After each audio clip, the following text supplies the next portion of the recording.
પાટીદાર સમાજની એક દીકરી આરતી એ સિંગર છે અને એ અમને જાણ થઈ કે ખરેખર એ કઈ સિલ્વર ફાર્મની અંદર આજે ડાયરાની મહેફિલ માણવા આવવાની છે. સાથે સાથે એને જે ગોતેલો છે એવો હસબન્ડ એનો એ પણ આવવાનો છે. એટલે અમે બીજું કઈ એને કઈ કરવા એ સજા આપવા માટે નથી આવ્યા. અમે ફક્ત ને ફક્ત અમારા સમાજનો જે પ્રોગ્રામ છે એને કેન્સલ કરાવવા માટે આવ્યા હતા.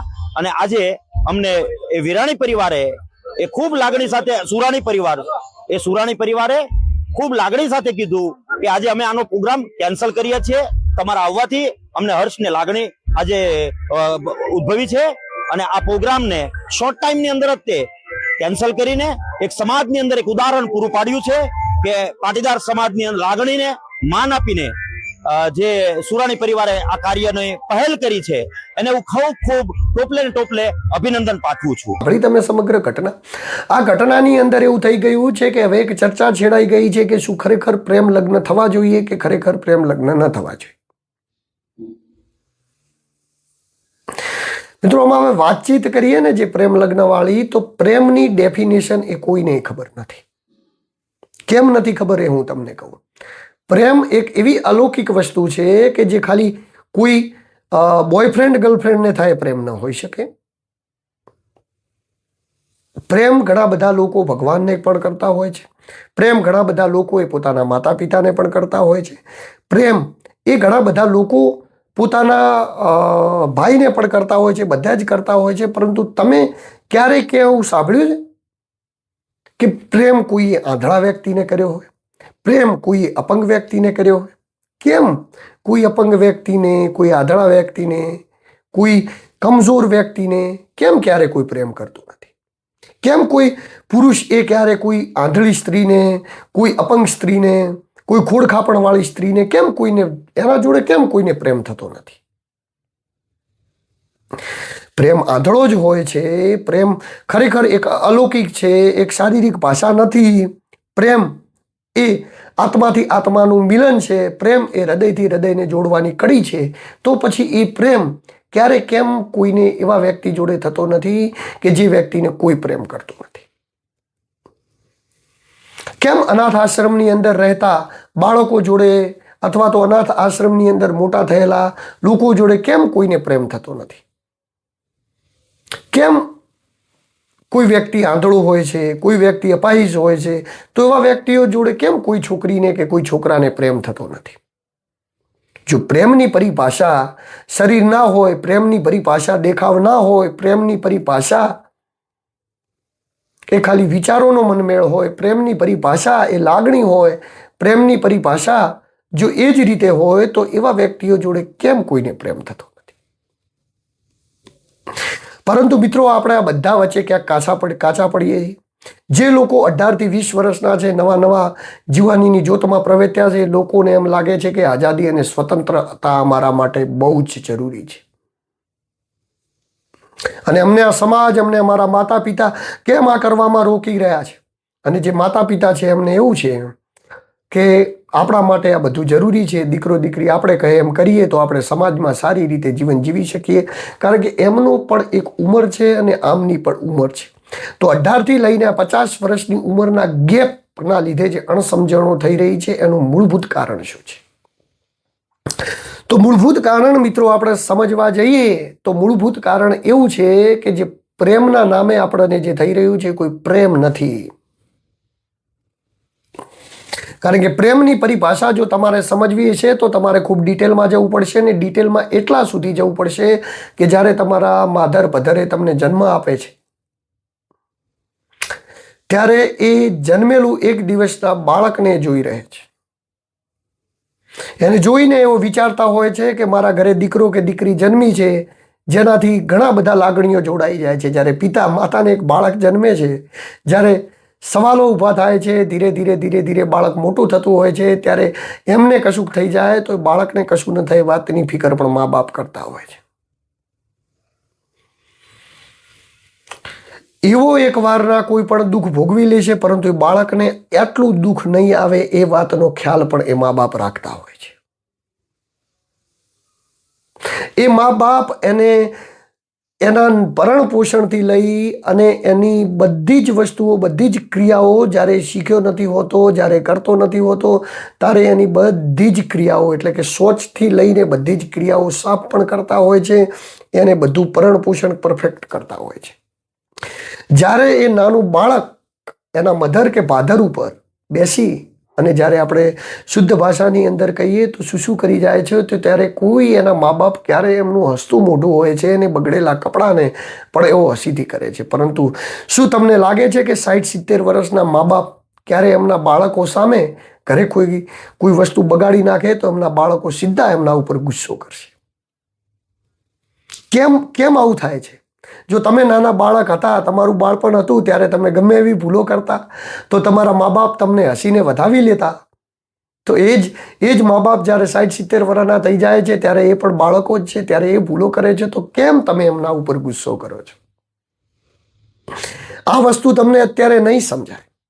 આરતીબેન સંઘાણી, દેવાંગભાઈ ગોહિલ જ્યારે બાળકોના માતા પિતા બનશે ત્યારે એમને સમજાશે કે એમને શું કર્યું હતું.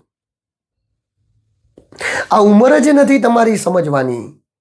દેવાંગભાઈ ગોહિલની તો 20 વર્ષની ઉંમર છે, એટલે કે 21 વર્ષ પહેલા લગ્ન પણ ન કરી શકે, તો એવા ફોટો પણ વાયરલ થયા કે જેની અંદર એવું છે કે હજી કોન્ટ્રાક્ટ સિસ્ટમ ઉપર રહે છે, એટલે માટે કરીને હવે જ્યારે એમની ઉંમર પરિપક્વ થઈ જશે ત્યારે એવો લગ્ન કરી નાખશે. અને રહી વાત સમાજની, ઘણા બધા પ્રશ્નો એવા ઉઠે છે કે સમાજને જ્યારે જરૂર હોય છે કેમ ત્યારે સમાજ કોઈની મદદે નથી આવતો, સમાજનું આમ હોય છે ત્યારે કેમ સમાજ આમ નથી કરતો, આવી વાતચીતો બને છે ત્યારે સમાજ અમારો કેમ વિરોધ કરે છે. સમાજ એટલા માટે વિરોધ કરે છે કે સમાજને એવું લાગતું હોય છે કે જે સમાજમાંથી તમે આવો છો, જે સમાજની સભ્યતા સંસ્કૃતિ છે એ જળવાઈ રહે. ચલો આરતીબેન સંઘાણી બહાર લગ્ન કરી લે, કિંજલબેન દવે બહાર લગ્ન કરી લે, જેનાથી કોઈ ફરક ન કિંજલબેન દવે, ન આરતીબેન સંઘાણી કે ન સમાજોને પડે છે.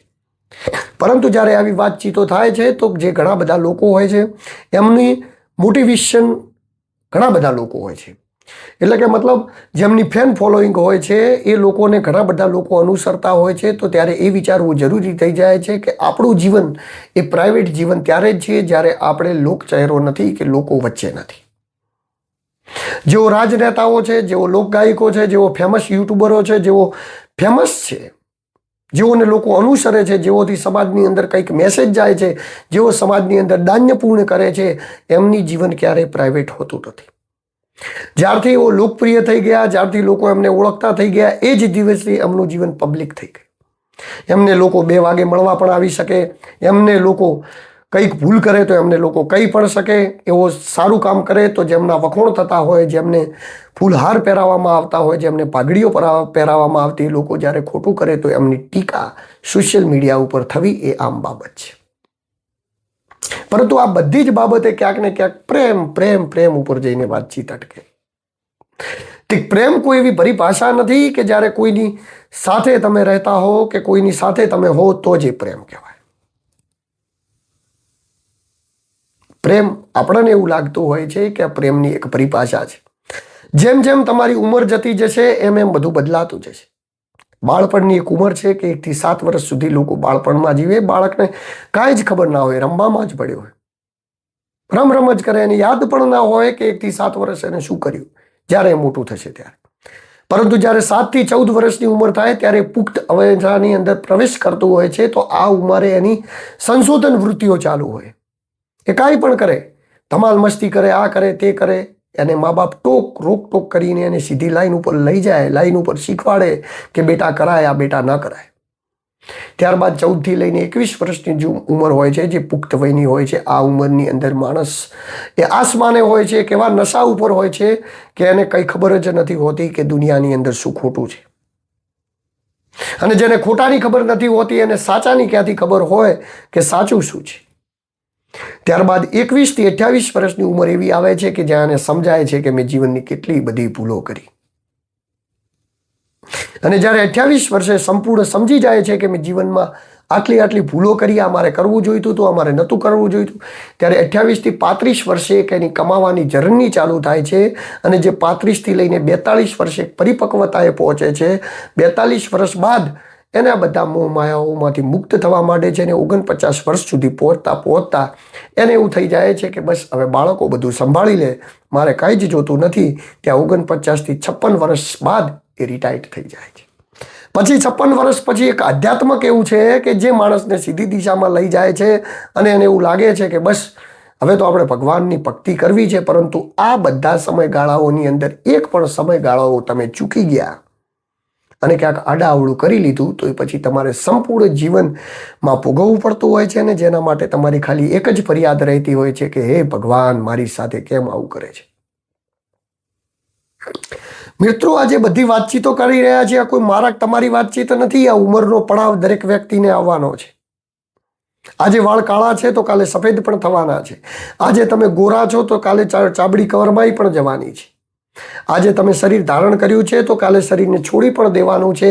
આ બધાની જ વચ્ચે એવું ઘણી બધી વસ્તુઓ આવતી હોય છે કે લોકોને એમ લાગતું હોય છે કે અમે જે કરીએ છીએ આજે કરીએ છીએ રાઈટ છે. થોડા સમય પછી એમને સમજાતું હોય છે કે આપણે જે કર્યું એ આપણી ભૂલ હતી. મા બાપની વેદના તમે ત્યારે સમજી શકો જ્યારે મા બાપ બનો. અને તમારા જ બાળકો પણ તમારી વેદના ત્યારે સમજી શકે જ્યારે એ મા બાપ બને. આ બધું દુનિયાનો નિયમ છે, રૂટીન પ્રમાણે થતું આવ્યું છે ને આ જ રીતે થતું આવ્યું છે. પરંતુ લગ્ન તમે કરો તમારી પોતાની મરજીનો વિષય છે, પરંતુ મા બાપને દુઃખી કરીને કાંઈ પણ ન કરવું જોઈએ. જો તમને એવું લાગતું હોય કે મારા પ્રેમ સંબંધની હું એમને વાતચીત કરીશ અને એવો નહીં માને તો એમને વાતચીત કરો. એમને વાતચીત કર્યા પછી 1 દિવસ 2 દિવસ 1 વર્ષ 5 વર્ષ 10 વર્ષ સંઘર્ષ તો કરો. તમે સંઘર્ષ કરશો તો એ પણ માનશે, પરંતુ ભાગી જવું એ કોઈ ઉપાય નથી. કારણ કે તમારા ભાગી જવાથી એમની સામાજિક બેઇજ્જતી થાય છે અને લોકો એમને મોણા ટાણા મારે છે કે એમના દીકરાઓ કે દીકરી એમના કહેવામાં નથી. તો નમસ્કાર મિત્રો, હું છું દિલુ ચૌધરી ને આજે આપણે વાતચીત કરી કે પ્રેમ એ ખરેખર શું હોય છે. હવે અવનવા વિડીયો અવનવા વિષય ઉપર આપણે વાતચીત કરતા રહીશું. અત્યારે બસ આટલું. નમસ્કાર, રામ રામ.